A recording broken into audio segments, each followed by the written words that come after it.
Hello and welcome to the Luke Lunchtime Takeaway. Most people I meet want to believe that heaven exists, especially if one of their loved ones has died. They want to believe that they've gone there. I do meet people who follow John Lennon and try to imagine that there's no heaven, but most people want to believe in the afterlife. Now that raises a big question. How can we know that heaven is real? How can we really know that it exists? Well, the answer to that is to say we have to look for those points in history where the life of heaven intrudes into life here on earth. If we imagine this big divide between the eternal and the heavenly and the earthly and the physical, what punctures that barrier between the one and the other? Well, one of the events that's the most obvious is the one we're going to look at today in the Gospel of Luke, and it's called the Transfiguration. Luke records this event as a factual event. Remember that he's a doctor. He's interested in diagnosing the facts and recording that which is historically accurate. So he's not in the business of writing myth. And he says here in Luke chapter 9 that on a specific day, Jesus went up a mountain with three of his disciples, his inner circle, Peter, James, and John. And while he prayed, Peter, James, and John sat by and watched him. After a while, they became sleepy. But while they were sort of gently dozing, Jesus was transfigured into his heavenly glory. This is what Luke says in verse 29. And as he was praying, the appearance of his face was altered, and his clothing became dazzling white. In other words, the heavenly glory that he had enjoyed from all eternity with the angels in heaven, the glory he had laid aside in becoming a man is now the glory that is allowed to poke through, if you like, and they just get a glimpse of it for a few minutes. And then Luke adds these mysterious words, and behold, two men were talking with him, Moses and Elijah, who appeared in glory. Now that tells us something very important about heaven. Moses died about 1500 years before Jesus, and there are mysteries surrounding where he was buried. His grave has never been found to this day. Elijah, he was living about 850 years before Jesus, and he was taken up to heaven, accompanied by chariots of fire. So Moses was never together on earth with Elijah or with Jesus, and yet in their heavenly glory, they share conversation. They know each other. They relate to each other. They have some kind of shared life in the life of heaven, and that is intruding into earth at this moment. And they appear together to make us aware of that heaven is a shared experience, a place of life, a place of glory, and where people from many different generations are gathered together in God's presence.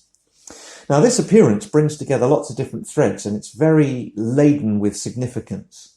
Moses represents the law. God gave the law to Israel through Moses, all the laws that were to govern their worship and their life as a nation and so on. And all of that pointed forwards to Jesus. Elijah is one of the early great prophets, and lots of prophets come after him. They warn Israel about their idolatry and how they need to turn from it, but they also point them forwards to the coming of the Messiah. And so Elijah represents all that great line of Old Testament prophets. And Luke says that they talked with Jesus and they spoke of his departure, which he was about to accomplish at Jerusalem. Now, the word for departure there in the original Greek is the word exodus. So Jesus is going to have a greater exodus than the exodus of Israel from Egypt. His departure to his cross is going to fulfill all that happened back then. That's a major, major theme in Luke's gospel, this theme of redemption and ransom. Jesus, by his death, will pay the ransom price to set us free from our sin and our guilt and our past. And it will be a greater exodus, even than that which Moses and the people of Israel experienced. Now, what does that tell us about heaven? Well, what it tells us is God rules in heaven. Heaven is the place where God has his throne, his court. And Jesus today has ascended to heaven, and he reigns with his Father from the throne of heaven. Heaven is the center of God's power and his authority.